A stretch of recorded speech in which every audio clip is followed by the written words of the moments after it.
Hi everyone, it's Kate from Awakening Your Abundance Creatively, and I've just been going through some of the memes I've been posting on Facebook and explaining them in more depth. Now, one that's coming up, or has been posted already, depending on when you are listening to this, is from Earl Nightingale. Whatever we plant in our subconscious mind and nourish with repetition and emotion will one day become a reality.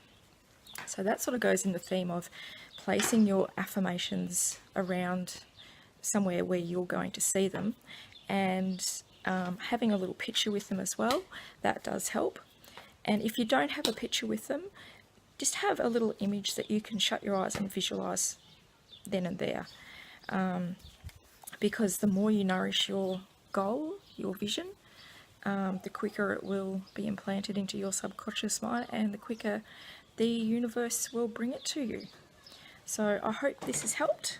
Great little saying, whatever we plant in our subconscious mind and nourish with repetition and emotion will one day become a reality. So yeah, close your eyes, see it, feel it with emotion, and do it often, and watch the magic. Bye.